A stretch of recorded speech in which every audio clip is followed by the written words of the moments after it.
Browns classic. Hey, whatever it is. Hey, that's what this game's about. Let's go! The Cleveland Browns are America's team. And it's all over! The Browns are winners today! Happy Victory Tuesday to all of you out there in Cleveland Browns land, and welcome in to episode 133 of the Barking Brown Show. I'm Jacob, that's Nick. Down below, Mr. Casey Kinnaman. We're brought to you as always by our friends over at Homage Apparel. Right now, you want to get one of these awesome Victory Monday Brown shirts we got going on? Go over to our Twitter page at network_216. There is a pinned tweet there giving away another Homage Victory Monday shirt, as we do every week that the Browns pull off a victory in the 2023 season, gentlemen. Link down in the description down below for Homage as well. How are we doing this evening? That's 9 of those Victory Monday shirts that we have the privilege of giving away. So thank you to everybody for entering those giveaways. You really help us out by responding and interacting with it. So we appreciate you. But I'll tell you what, I called Jacob earlier today. I talked to Casey and Jacob a little bit earlier. I've been thinking Browns. Browns are on my brain 24/7 since Sunday, and I'm riding high. I can't believe this team continues to win the way they do. It felt really like I remember a moment when Nick Harris hobbled off, and I asked myself, like, is this too many injuries? And the Browns said no, and they just won again. So I'm riding high. Ho, ho, ho, bitches. Okay. No, man. Well, they gave us a present kind of early. You know what I'm saying? I didn't see it coming. Me and Jacob did a live watch party during that game, and every time something bad happens, like, they needed more adversity. They just need more adversity. That wasn't enough adversity. They need to be down more. Yeah. They need less players to be healthy. And, then what happened? They overcame all that adversity and passed the Bears at the finish line. So, I don't know. Merry Christmas. It was funny because he really did very, very honest, true blue say multiple times, it's all right. They just need more adversity. It'll be okay. Sure. Like, don't worry about it. Like, eventually they'll get there. They'll have enough adversity and they'll go from there. So it's like, and welcome back everybody on Twitter, because we can now see the Twitter comments live during these shows. We haven't been able to do that in over a year. So if you're on Twitter, go ahead and send us a little comment or whatever you got. If you got something to say, send it over there as well. Or go over to YouTube, subscribe to the channel, give us a thumbs up, and help us pay our bills. We have Christmas bills coming due. So you two are like the dynamic duo of streaming. Or is that, are you still undefeated? Right. Yeah, 5-0. Wow. Yeah. And we have one more left to go. Which one? Yes, Thursday. Against the Jets. Okay, all right. With the final home game, the final hoorah at Cleveland Browns Stadium. Maybe not. Yeah. Well, they haven't asked us because obviously we've this uncharted waters, but like I don't know how we're divvying up playoff games. But I might be too much of a wreck to do playoff games. I might not mentally be stable enough to be recorded during that. So that's something I really have to consider. Yeah, that's a great point. Because I gotta say that as much as I enjoy doing the streams, they can take it out of you. And when you're trying to make sure that there is commentary for 3 hours, it's like, and you go live like 10-15 minutes beforehand, and then maybe you hang out a little bit after, or you do what we did and you get off and record a 35-minute post-game show like a half hour after the 3-hour stream, and an hour before the 3-hour stream you did an hour pregame show. So you go out there, busy bees, man. You stream and record and talk football for 5 hours. It's a lot. It's a lot. So much. I'm excited for Christmas Eve to not stream at all. Probably. I don't know. Yeah, I'm not going to do a pregame for damn sure. And during the game, I'll be in the middle of the Browns game, not paying attention to talking. Yeah, and I definitely will. I mean, maybe there's a post game show. Maybe I don't know. I know this is jumping ahead quite a lot, but Christmas Eve is always special to me because I remember the Pierogi Prince of Parma, Jamie Meter, blocking the Chargers field goal and getting the Browns' only win of that season on Christmas Eve. I'll never forget it. It was an amazing Christmas present. I'm feeling good about all of a sudden. You know what? I think personally, just starting with like the way the Browns keep finding ways to win, I can't count them out of any games anymore. I can't say, oh, they got too much of this or they got too much of that. And so this episode is talking about the culture shifting. I think the culture is there's verifiable proof that the culture has changed and is changing in Cleveland. There's this one thing that I kind of come back to a lot when I talk about this season or think about the culture shift or the coaching staff or the players or the general man, like anything about the organization. I keep coming back to something we've said all year, which is like they can't keep winning this way. Why not? Because they have. Because I get it. Like your offense your offense ran 12 plays and had 10 yards in the third quarter last week. This week. Like I get it. That was about as bad as an offense can look. I mean, I guess you could have been a little bit worse, but it was bad. And yet Flacco throws for no quarterback this year has thrown for 200 yards in the fourth quarter, unless their name is Joe Flacco.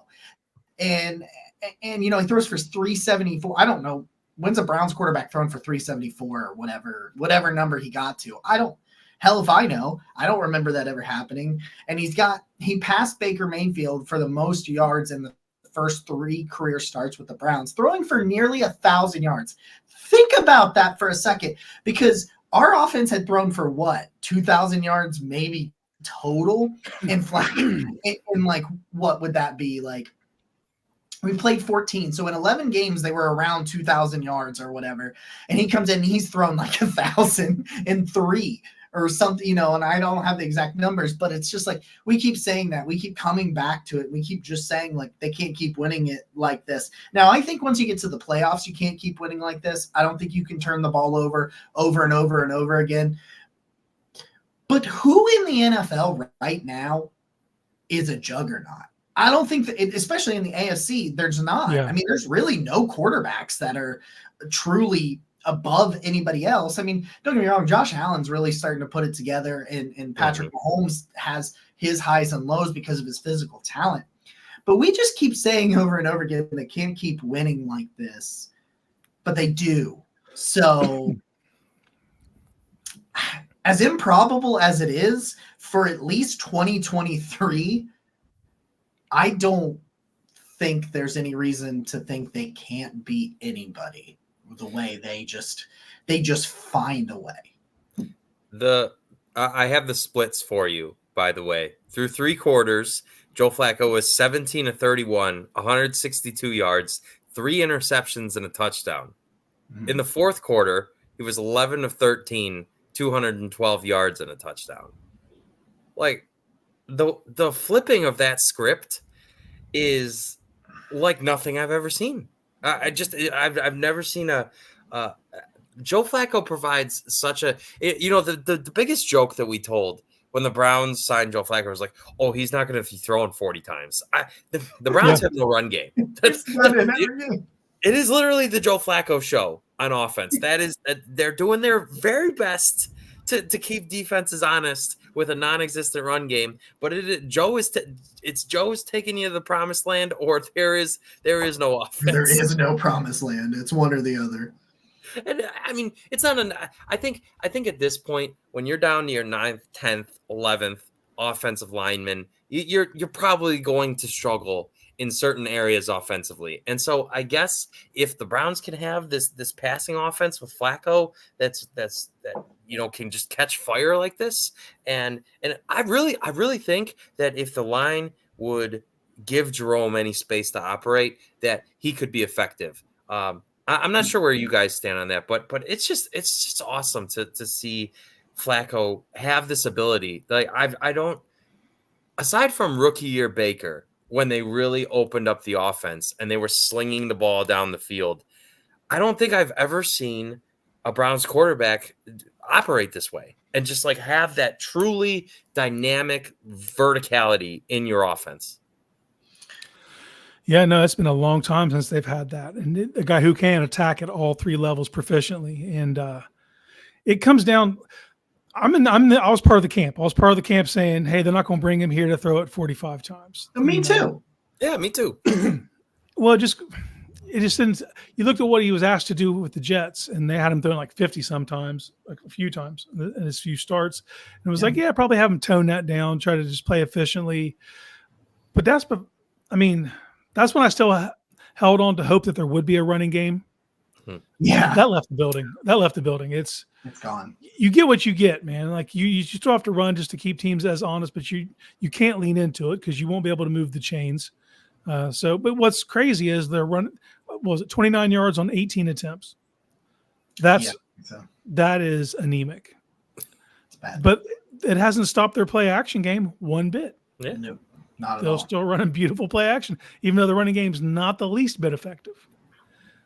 So as long as that stays intact, you just have to run it just enough so that they bite on the play action fakes. And look, man, Smoking Joe, probably about 42 attempts a game. That's my guess. And I don't see a reason to veer away from it right now. I did want to say, Connie, it looks like Connie did pull the trigger. She's going to be at the game 3 rows behind the Browns bench. Nice, so Connie. that's awesome. Let's go. Great Connie, Christmas. here you go. Bring home that win. Hope you bring home that win, and have a lot of fun there. David Njoku is playing like the best tight end in football right now. Yeah, okay, let's talk about David Njoku. Ooh. Let's do that. I don't know where all this show's Threaten going me to with go. a good time. Woohoo! Yeah. I wrote an article for Dog Pound Daily. Well, I guess it would have been last year, year plus, when he signed his extension, and I said, well, that I just thought that it was a really good move for the Browns, and of course, I got eviscerated on the comment section. And my thing with David Njoku was, we had seen him. You go and look at 2018, his second year in the league. He was top 10 in terms of statistical categories for tight ends that year. And a lot of that had to do with Baker Mayfield when Baker came in as a rookie, and that they were able to do some things. And then the Freddie Kitchens, I don't know why, but Freddie Kitchens hated David Njoku. Like it was painful. And of course he gets that injury. He misses a lot of time. He goes on IR for a lot of time. But when he comes back, you were like, okay, we're going to add a weapon. Maybe they can figure this out. Maybe Freddie can get it back rolling, and all that stuff. And it didn't work. And 2020, Kevin Stefanski comes in. He's like, I got to play through my tight end. He goes, he signs Austin Hooper. That doesn't work. And then they signed him to an extension, and he wants a trade at first. Austin Hooper comes, he wants a trade at first, and he doesn't get it because the Browns were like, wait, we're not moving on a talent like this. Like, we have him in the building. We're not like trading him for assets or for something. We know what we have. And he puts his head down, becomes one of the best blocking tight ends in football for the last handful of years, and just works his absolute ass off. And like David Njoku, like, I think he is the epitome of what the Browns are trying to do, what they're trying to, not what they're trying to do, what I think they have started to really do in changing the culture, where it's like, listen, you might not like your role. Put your head down and work your ass off. And if it's supposed to happen, it's going to come. And now David Njoku is being heralded 200 yards, almost 200 yards, 3 touchdowns, 19 catches the last 2 games with Joe Flacco. Mm-hmm. Like, it's here. It's here. They're not. Then now that they're starting to push the ball downfield a little bit, it's opening things up. And Njoku is just doing everything that we told you he should and / could do. He's now finally doing it. He's now putting it all together consistently. And he's not missing time this year, because he's had some of those issues. And I just think it's just really fun to see him put it all together, because he seems like such a likable guy, such a fun personality, and he gets the angry runs thing. And I don't know if you guys saw the angry runs thing today with oh my goodness, is his name Cam Yeager? Cam Yeager. Cam Okay. Yeager. an old dude gets on there and suplexes his buddy Yeah. on live Was national television. That was F5, if you let's have go. not seen the Cam Yeager on Good Morning Football today with Kyle Brandt after his Angry Runs thing with David Njoku last week, you need to go check that out because it was hilarious. It was fantastic. But he's turned into this well-rounded player who he's an example of hard work paying off. I think David Njoku is a top 5 tight end right now. And so long as the Browns passing attack stays, if the Browns passing attack and Joe Flacco are going to continue to be successful, it's not going to happen without David Njoku. And what he's doing right now, and his touchdown, still that touchdown may have been my favorite play of the year by far. Going up, elevating, getting his hands down, and then the image of him on the ground, like kind of like cockeyed, cracking a smile after it. So yeah, man, I'm all for it. I love what David Njoku's done. Shows you that hard work pays off, and he's been a massive, massive part of their success. So I have an unpopular take. Them signing Austin Hooper in 2020 was the best thing that ever happened to David Njoku, because David Njoku became the secondary tight end, and in order to get playing time, he had to learn how to become a blocker. Mm-hmm. And through that, he paid his dues, took his lumps, learned how to block. And now if you're doing a list of most complete tight ends in the NFL, he's no less than 2 or 3 on that list. I would probably have Kittle ahead of him. Other than that, I think he's an argument with anybody. Complete tight end, don't ever have to bring him off the field. And it leads to crazy easy completions like that 3rd and 15 where they kept him in the block originally, and then he leaks out and he's being trailed by a lineman, for Christ's sakes. You know what I mean? Was not close. No, he was not going to be. I mean, Joe was on his back foot and just tossed up a layup. You know what I mean? But he's such a good blocker, and when he got here, he was allergic to it. He was a pass catcher only when he got to Cleveland, but because he had to earn his way to get on the field, he became a great blocker. Not good, he's great. You know, if you even look at the big passes this past weekend, the long 57-yard shot to Marquise, or the leak out to Amari on the pellet that he threw, both plays, they keep David in the block initially and then leak him out after the backside guard pulls to get front side. He holds the edge until then, and then he goes out. You can't do that with a regular tight end. You can't say, hey, I need you to hold this edge up for 3 seconds before you go out on your route. That's a wrap. You know what I mean? And because he's such a complete tight end, he's dynamic. And I said this going into the season, and I truly believe there was still another level to unlock in David, and it was in the red zone because he's such a physical threat. Well, we're seeing that, man. It's so cool, man. He's been here 7 years. It doesn't feel like it's been that long, but it really has. This is his 7th season. He's only 27 years old. He's just now entering his physical prime. We're just at the beginning of it, man. And to see him reach his full potential right now, it's beautiful, man. And I hope he's here for his whole career. I truly do.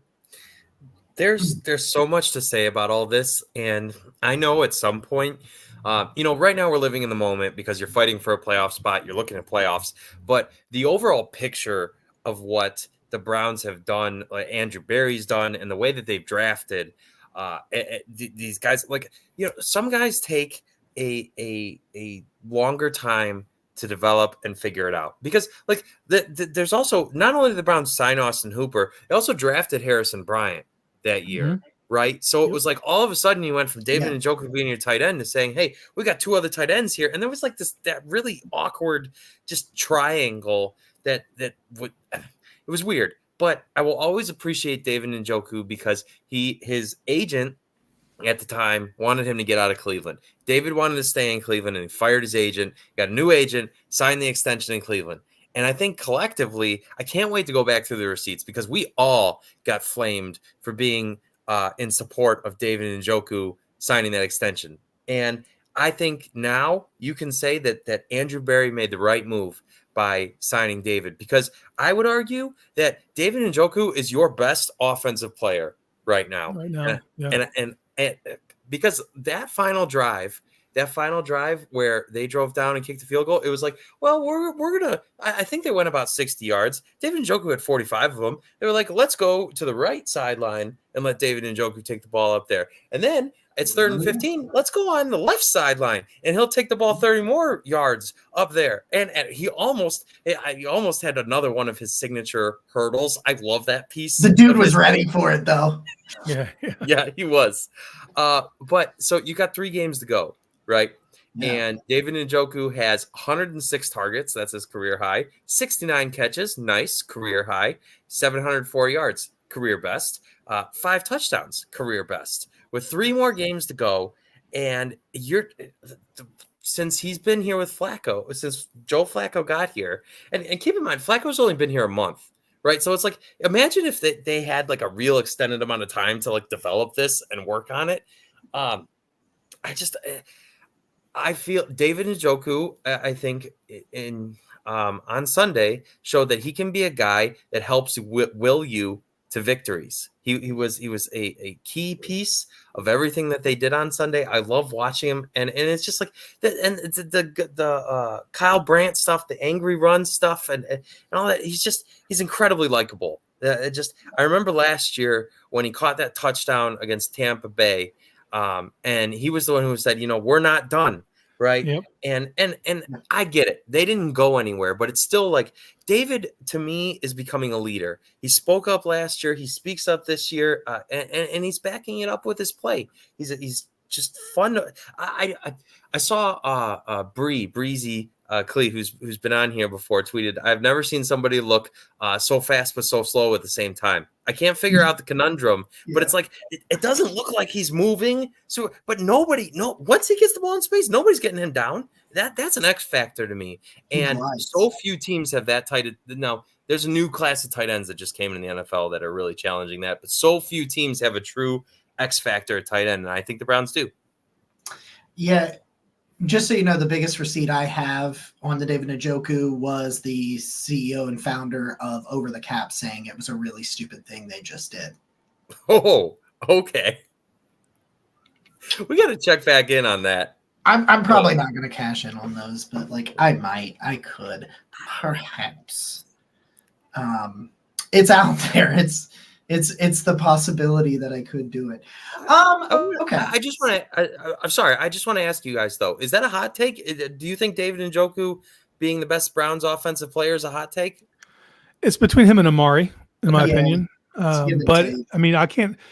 It's easier to get the ball to David, just because the route tree, his size. He gives you crazy yards after the catch. Still leads all tight ends in the NFL in yards after the catch. But Amari's such a technician, and they're both doing amazing things. I'm not going to be mad at either one of them. But yeah, I mean that's a good problem to have. But when you don't have a Nick Chubb, you need people to step up, and that's another thing. How much leadership is Njoku added this year? Like he's definitely taken a leadership role, and when you're talking about Sorry. Well, just playing through injuries and being tough, the dude set himself on fire and didn't miss a game. You know what I mean? Like because Nick was that guy. Nick was that guy you could point to. He works hard. He does the right things. And you can look at David, and David goes about his business, puts in his work, and does the damn thing. So he's someone that the younger guys can look up to. And you need that on the team. And one thing that I point out, and I said this before, the season opener, against the Bengals, the person that was leading the pregame huddle before the game started was David Njoku. Yes, sir. And I had said something about it on Twitter and stuff, and it kind of fell to the wayside because of the game. But I think it's important to note that players gravitate to David Njoku. You see it. And you talk about that leadership. And we're having a 10-minute conversation about David Njoku. That tells you what you need to know. Let's go. Like, you know what I mean? Well yeah, no, it is. But like in my mind, that's really kind of that it tells you what you need to know, I guess, is what I'm getting at. Like you're like, oh, okay, yeah, like this is crazy. I have a prediction going on over here. Let's go. Cedric Tillman 100 yards this week. Okay. I would love to see it. Okay. I would too. It showed promise. And with the way the Browns are throwing the ball, somebody is going to put up numbers in this passing offense because Joe Flacco ain't stopping slinging that rock. It's not. There is not. There is not a damn thing that's going to stop Joe Flacco from slinging that rock. There is not. I don't care if he throws 7 interceptions. He's going to sling it. He's going to sling it the next. How many quarterbacks would have had the balls to make that throw to Amari already having 3 interceptions? Oh, let's talk about that. Yeah. What? Yeah. The anticipation, like I'm sure we've all seen it on Twitter, the photos of where Joe Flacco throws, when Joe Flacco throws the ball and where Amari Cooper is nowhere. Like the anticipation of that pass. And you're right. The gumption it took to throw that ball. I think it was unbelievable. I've never, you could even tell, even Mark Sanchez was like, whoa, and which, by the way, it was so nice to see him have to talk good about the Browns. But just as far as Amari goes, man, that's game-breaking play. It's game-breaking play. Mm-hmm. Yeah. Well, the throw itself, because there's 2 windows to that route, and there's an early window, and then there's the second window, which comes late on the other side of the hash. He threw the ball to the second window before Amari left the first window. Yeah. I mean, you couldn't have put it there. The space to leave, the space for error was the size of the football. You know what I mean?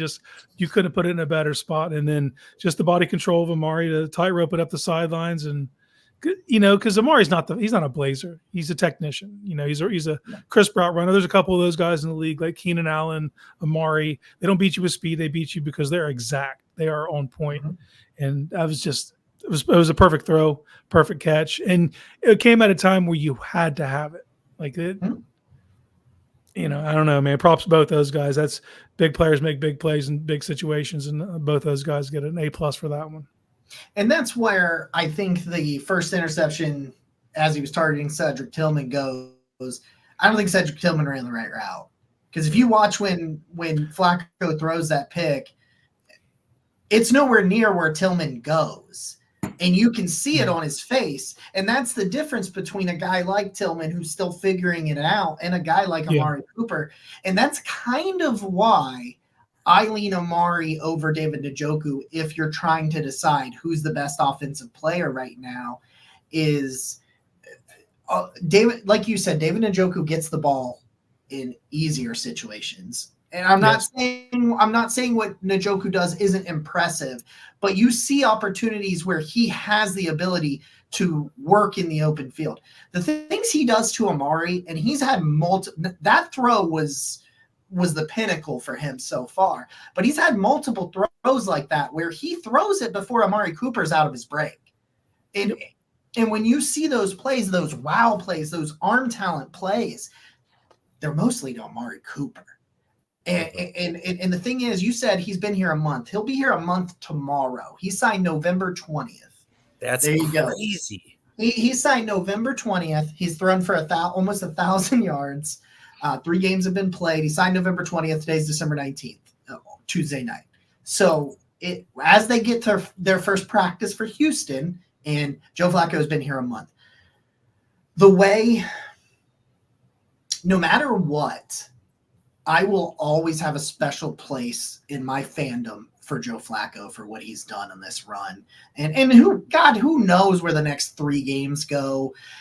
Maybe I think they get in the playoffs, but maybe you get in the playoffs and you make something crazy happen. You go on some stupid run and Flacco's this folklore hero at the end of the day, and maybe you build a statue, you frame a jersey behind me for however long, but it's just it really shows you that after all of the conversations that we seem to have had with the issues the Browns had at backup quarterback, do you remember these conversations when Watson goes down? And I'm not talking about Watson going down for the season, because that was a whole different thing. But when he first goes down and everything, they're like, oh, you had a rookie who wasn't ready. He was a 5th-round pick. Andrew Berry, you were terrible. What are you doing? And the same thing happens with PJ Walker. PJ comes in here, but they're winning, right? They're winning. And I keep going back to this tweet that Quincy Carrier had where he said, do you know how you fix the backup quarterback problem? The roster around them. Well, you're actually seeing that on display in both teams that play in Ohio. because Jake Browning is experiencing the same thing. And I'm not taking away from old Jakey Browning because old dude is slinging the rock right now. But having Jamar Chase, T. Higgins, an offensive line that's better and has stayed healthy. Joe Mixon is playing some of the best football we've seen him play in a long time. Chase Brown's playing pretty well for them. What is it? Yeah. Yes, he is. It's a very well-rounded backfield going on for there. So, but it shows you that through all of this, there was always a plan, right? Because when it became very, very clear to them that Watson was done, right? You put him on IR. It was very clear that if you're going to do something with this year, the quarterbacks on the roster might not be good enough. We can tread water. They tread water with PJ Walker. They tread water with DTR, although I do think DTR was showing some really fun stuff in that Denver game, but at the end before he gets hurt. But they tread water, and they say, we need a guy that runs Stefanski's traditional offense. We no longer have a creator at quarterback. We don't have a true elite quarterback. And whether you think Watson is or isn't at this point in his career, they did. They do. They believe that, or he wouldn't be here. So it's just a testament to them being like, okay, we thought that this quarterback room was good enough when we were going to get Watson back. It's not now. So they go and they find a guy. They find Flacco.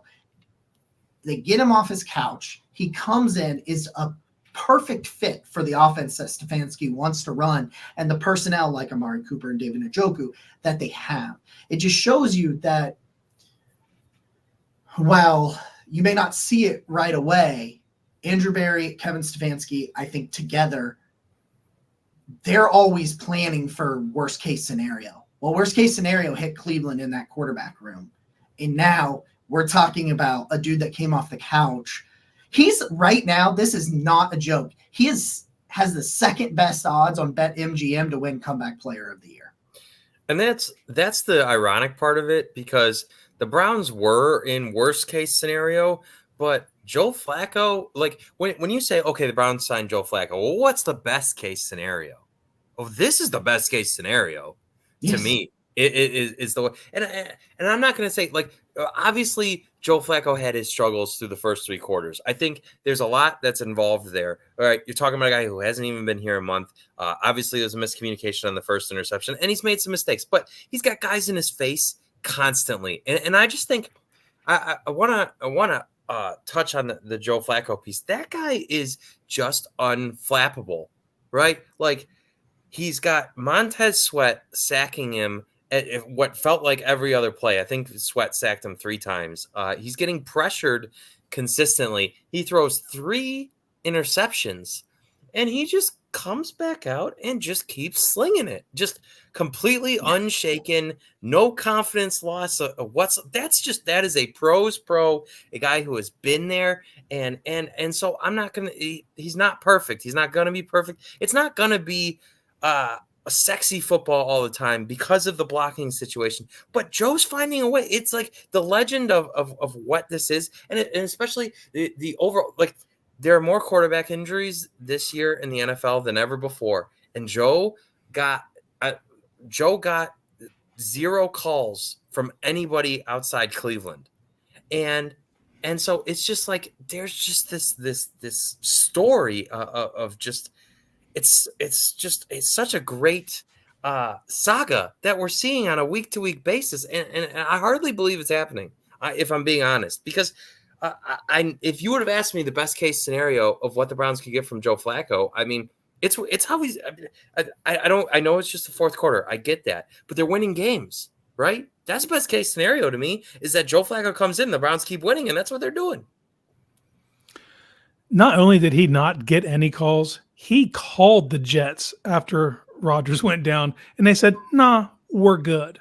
Do you think they regret that now? Do you think that they just rolling with Zach Wilson was the move? Oops.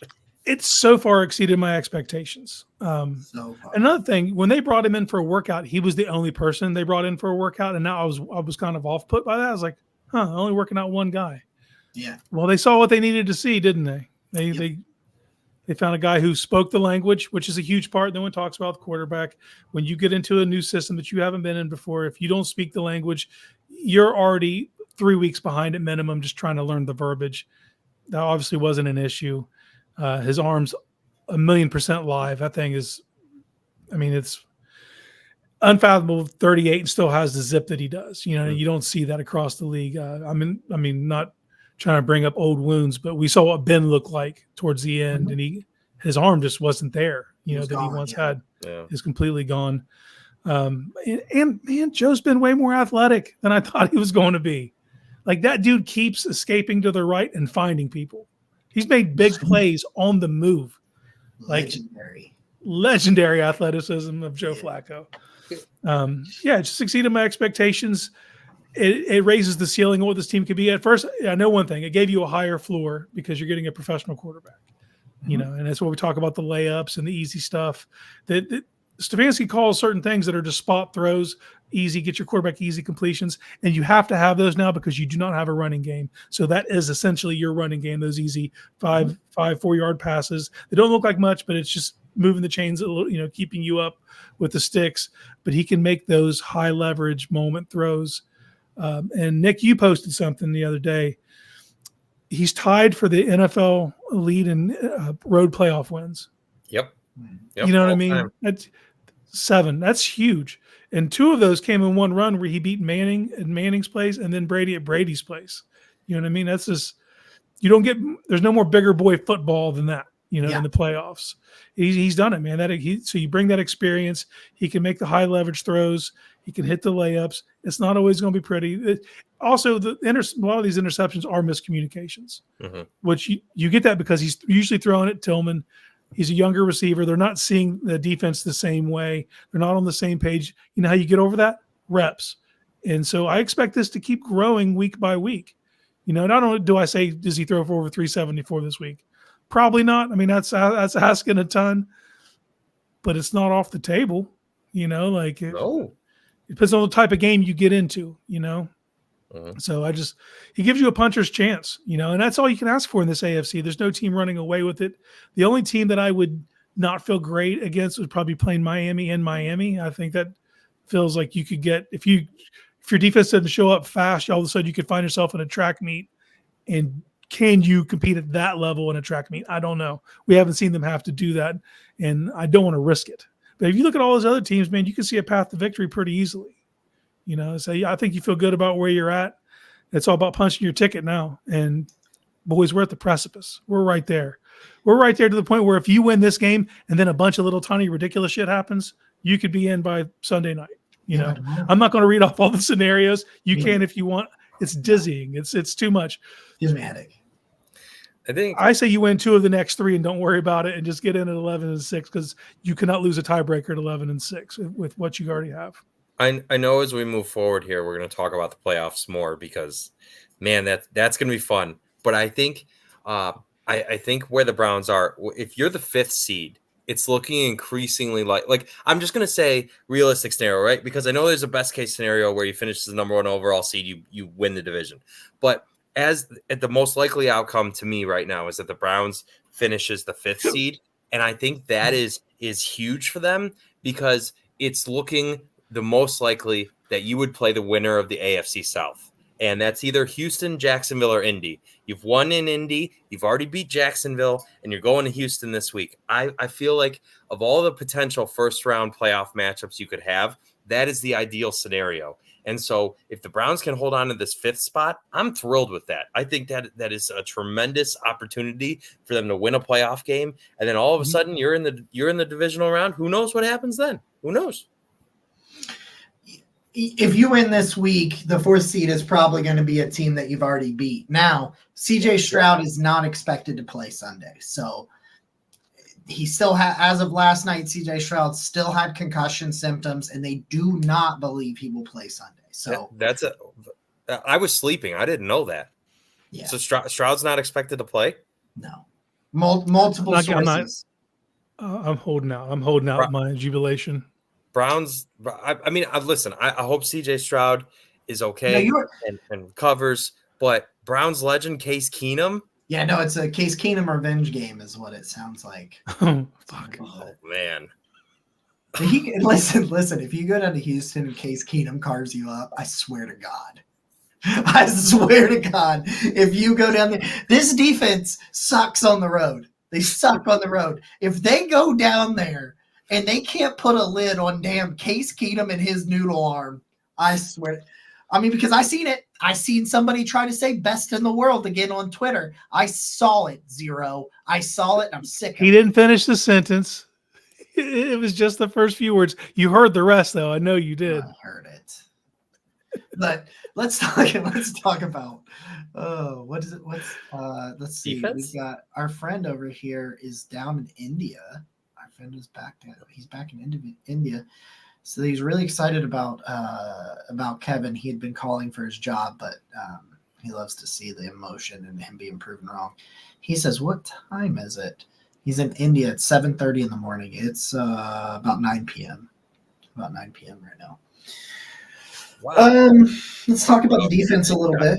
Barking Browns and breakfast over there. That's Yeah. dedication, man. Thank you. That's like when we talk to our friends, our friend Mick in Australia, who's Yeah. been on the show. Yes, he is. He's a math teacher, and he gets up at 4 a.m. to watch games on Monday morning, and then goes and teaches high school math, which is still one of the craziest things. Okay, let's talk about the defense, what they did, and let's talk about the fact that Myles Garrett had 11 quarterback pressures. Can I say that again? He had 11 quarterback pressures. They had 37 quarterback pressures. Like, I know they only sacked him they sacked him like 3 times, I think. I think they only sacked him 3 times. They pressured poor Justin Fields. Like, he needs to stop coming to Cleveland. Like, he gets the shit knocked out of him. Like, go ahead, Casey. Well, man, props to him. How many times did he barely get that ball out and actually got it to a human? Like, there were sometimes he was just getting obliterated, his knees this far off the ground, and he's throwing completions. Like, if I'm Chicago, I don't move on from that kid, man. No. But I think I don't know. I feel like they're going to. I just hope you know where I hope he doesn't end up.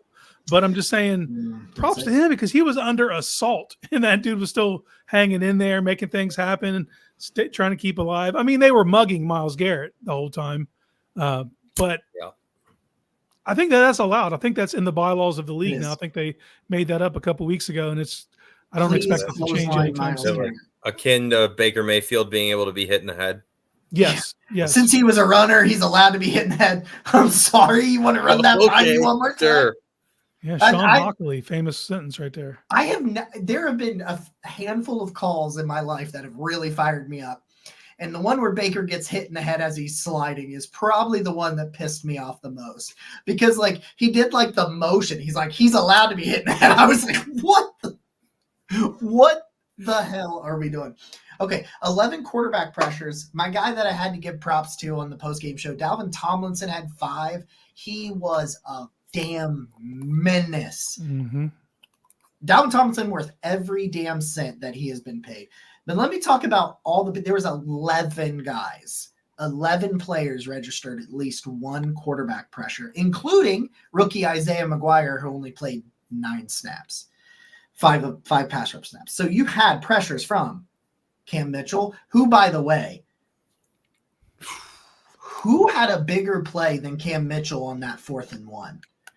To be able to fight through that block and trip him up, and he goes down and he is short. And you can ask Casey, I was like, he's short, man. I was like, he goes down about a half yard short. That keeps you in the game. That keeps you in the game. It's 17-7, and they're going to get points if he gets that. Because if Cam Mitchell doesn't get a piece of him, it's a first down. It's not even close. Easy. It's not even close. Fantastic game from Cam Mitchell. I love what Cam Mitchell has done this year. He's just been fantastic. That goes into, the guy who can't draft or sign free agents. That was a 5th round pick. 7 pressures from Zadarius Smith. That was fun. 2 pressures and a sack from Alex Wright. 4 JOK pressures and a sack. Jordan Elliott, 2 pressures. 1 pressure for Greg Newsome, 1 from Taki, 2 from Shelby Harris, 5 from Dalvin Tomlinson, 11 from Myles Garrett, and that's 37. That's 37 quarterback pressures. Alex Wright is really blossoming. When they put Alex Wright in on the inside and rush him from the defensive tackle position, he's phenomenal. Like his size, speed, athleticism combination against guards it's hard to deal with. And when he's on the outside, setting the edge and stopping the run, I almost feel like a proud cousin, like I'm related to him because I've just been championing for him for multiple years and trying to lead the charge on it. So I love watching 91 play at a high level, and he continues to do that. And that was awesome. He made such a good play on that tackle. I think it was like a reverse. And the Browns have been getting killed on that stuff all year, and Alex Wright stayed home and made that that was a huge play for him.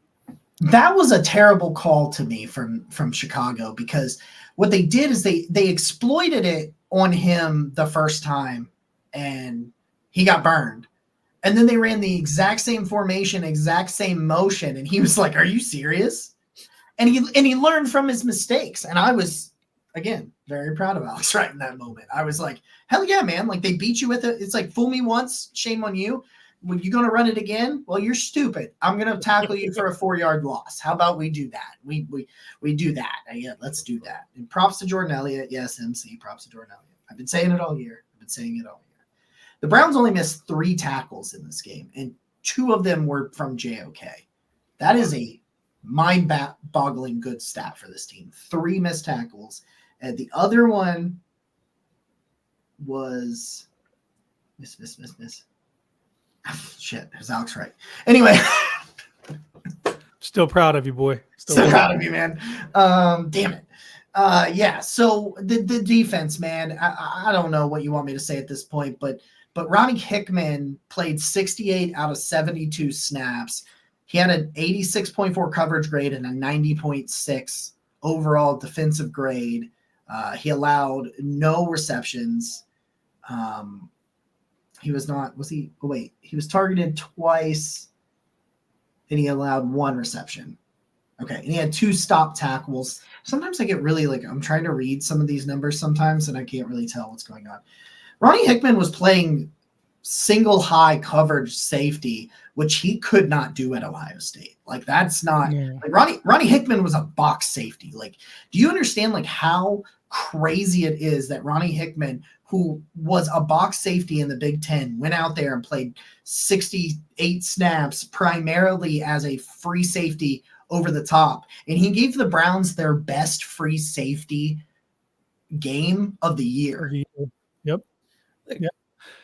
It's crazy, but at the same time, all these Browns just keep is it really though? Because that's just kind of what the Browns do. They whoever's in there is just yeah, I'm going to play well today, and then that's just what we're going to do.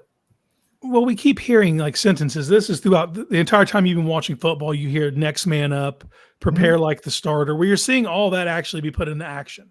Yeah. What happens when that actually happens? Because I was on Sports for CLE and I said it today that it's throughout the building. These messages echo everywhere, and it's from the front office to the coaching staff to the boys in the locker room to the guys on the practice squad.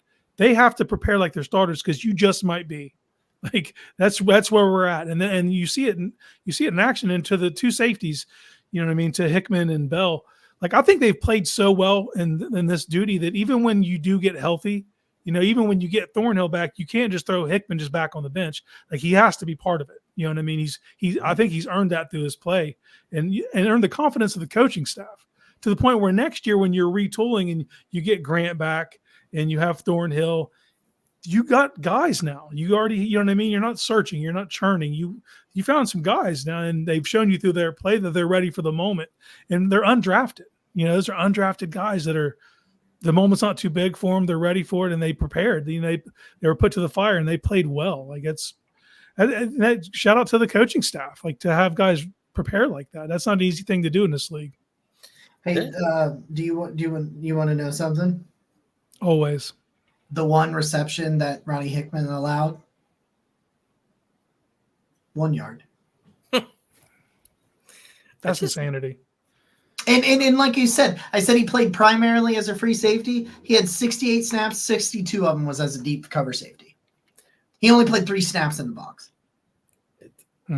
I know this is a conversation for a later day, but the way Andrew Berry has just like people throughout the offseason said, well, the Browns aren't going to be able to improve or compete because they don't have draft picks. Well, the reason that they're able to do this right now is because Andrew Berry is finding talent with late and not even using draft picks. You just signed, like you said, undrafted free agent. You signed Ronnie Hickman, and I know we talked in the post-game show about Cam Mitchell. That dude's a 5th-round pick, and he has been a crucial piece of the last 2 victories of helping stifle because Cam Mitchell makes that tackle on Justin Fields, and the Browns get the ball, and immediately go right down the field to Marquise Goodwin, and then all of a sudden the offense is open, right? Like that is such a momentous play from a dude who just came back from IR and has been a crucial piece. And then you just have Ronnie Hickman,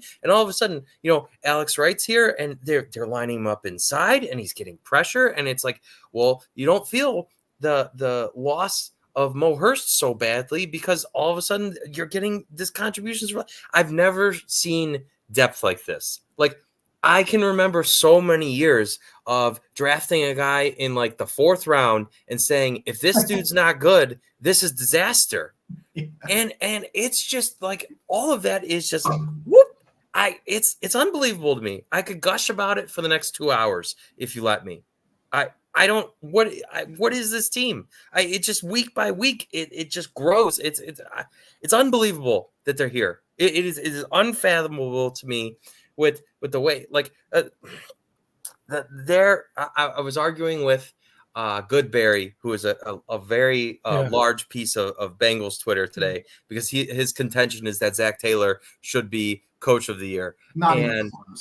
Which, I mean, the Bengals are doing some nice stuff with Jake Browning, right? But their offensive line has missed a collective of 12 snaps, the entire starting line. And here you are, you've got your 9th, 10th, 11th offensive linemen. You've got your 4th and 5th safeties. But Nick, they have the best defense. Oh my God. How can you look at what the Browns have lost on defense and like not credit them for you're doing this with Ronnie Hickman, man. I give you one. All right.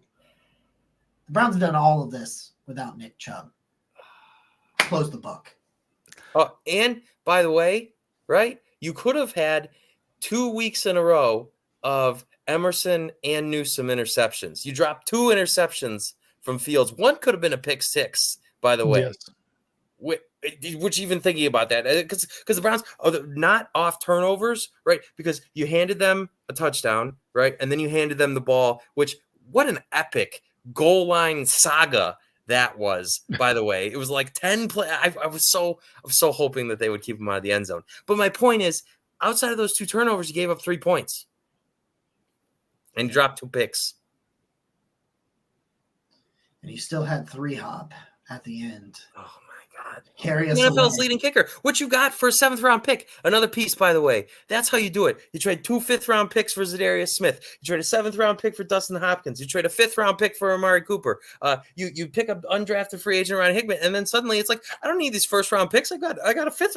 I can get a 5th-round pick for Josh Dobbs and Donovan Peoples-Jones, and I can turn it into Zadarius Smith and Amari Cooper. Like, that is masterclass executive work. That's team building. It's like no other. Honestly, I feel like the agenda. I'm sorry. I just need the agenda of Andrew Berry is just beginning. I am going to trumpet it from the rooftops all off season. It's going to be amazing.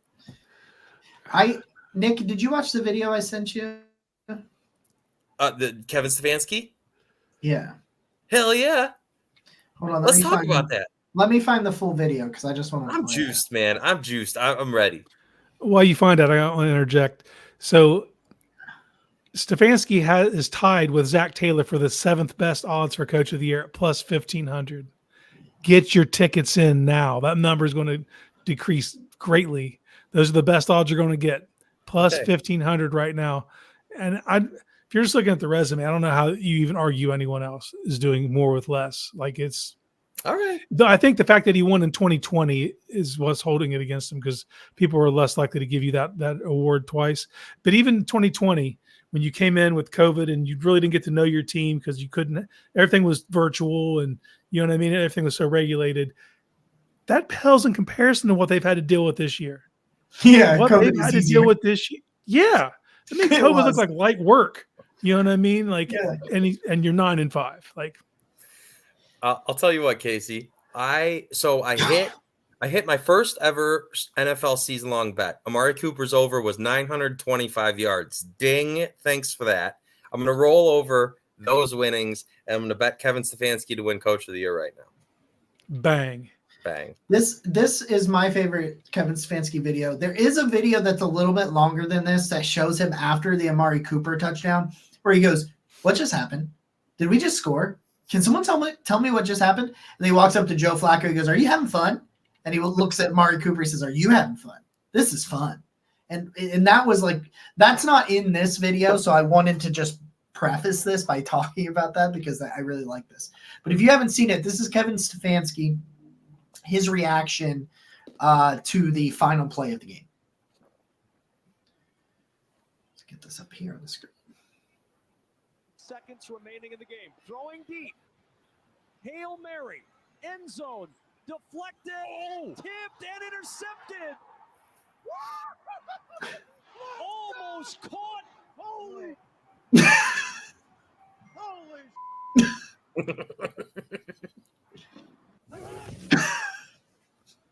The look, I believe that looked like it was Jim Schwartz, but the look on Schwartz's face when he like grabs him, he's like, "What?" He's like, "Calm down there, Kev. Like, come on, man."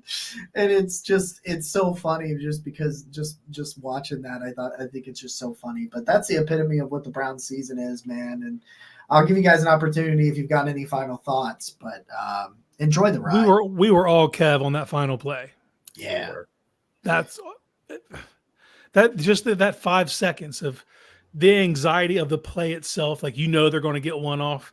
So you have the anxiety, and then you have the excitement when you see your guys hit it first and bat it down, to the despair that for like a nanosecond when you see it hit a Bears player in the chest on the ground, and then elation when he kicks it up in the air and belt. It's just all those emotions were like that. You know what I mean? And then, yeah, man. Kev, we feel you, brother. Holy shit. I think My final thought is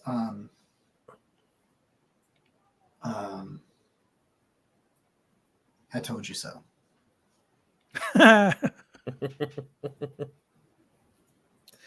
my final thought is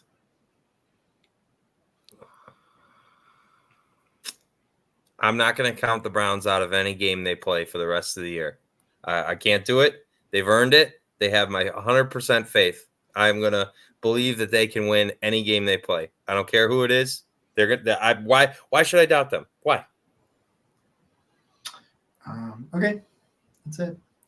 With that said, this has been episode what? Oh, wait. But We started a segment about what you're watching, and I want to know what you're watching. oh yeah, I'll I go first. Let me go first because I broke my rule. I usually don't start new series or new shows during Christmas. watch Obliterated. My kids got. I don't have Netflix. I gave Netflix up before the season. My kids got me though, because on Disney there is. Do you guys ever watch the Santa Claus? Yeah, it's the Tim best. Allen? It's the best Christmas movie of all time. Yes. Okay, well, there's a series now with him Yes. as 26 years into it, and Yes. I watched it. I've watched every episode multiple times because my youngest is on winter break, and it's just on. It's like the Christmas Story at my house. It's just on repeat downstairs, so it's Okay. pretty damn good. They've even bit some Spider-Man stuff. There's like a Santa verse Yes. where all the past Santas, like, I don't know, man, Really? very entertaining. If you like Cool. those movies growing up, they pay homage to it. It's good. Yes. You see a lot of the same people. I recommend it. I think it's just called the Santa Clauses or something. The Make Santa sure you'll Clauses. find it. It's on Disney. You can thank me later. Yeah, the Santa Clauses with an S. I gotta get Disney Plus, man. I'm watching Reacher on Amazon Prime. I'm watching Reacher with Alan Richson, who I think is fantastic. He will always be Thad Castle to me. For anybody that's ever seen Blue Mountain State, he'll always be Thad Castle to me. But like, he's the perfect Jack Reacher. Like, he's an enormous dude.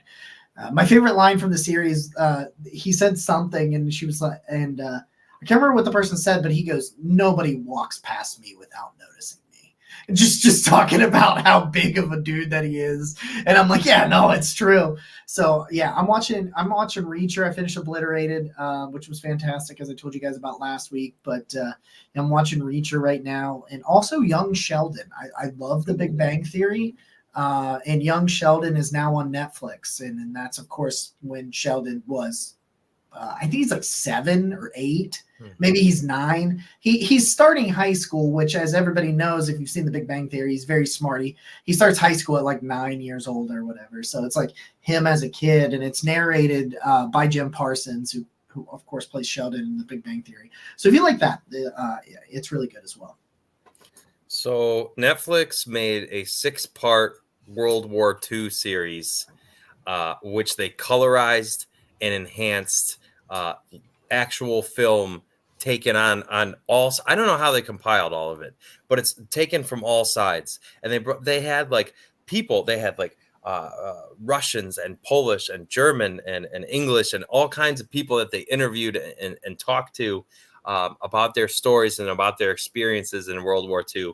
And it was really interesting to look at it. I feel like being put into color just makes it so much more real for me. Like, I've always been a history guy. And so I really enjoyed it. I think it's worth your time, because just to listen to the people talk about their stories and they dive into so many different angles and parts of it. I really enjoyed it as somebody that likes looking back, and it's very well done. Oh, side note, selfish plug. First non-Browns mock draft releases tomorrow morning with thefirstpick.com. My 7-round Houston Texans mock draft will release about 6 o'clock in the morning on With the First Pick. And then tomorrow night, Kyle Lindemann, friend of the show, joins me to give our top 5 edge rusher rankings in this year's class. And that will be on Apple Podcasts and Spotify. Draft Film Room will be up. I think we're recording at 9, so it probably won't be up until like 10 or 11 tomorrow night, but it'll be there. Okay. We won't see any of you until, we'll see you probably for the pregame show, but the next time the Barking Brown show will be live, the holidays will be December 26th. Yeah. Oh, wow. Yeah. Well, how about that? So to everybody who has taken the most valuable thing you can give to anybody, your time. Enjoy your holidays. Enjoy your time. Whatever you do, I hope it brings you joy. This has been episode 133 of the Barking Brown Show. I'm Nick. He's Jacob. That's Casey. Go Browns. Leave out cookies and bourbon.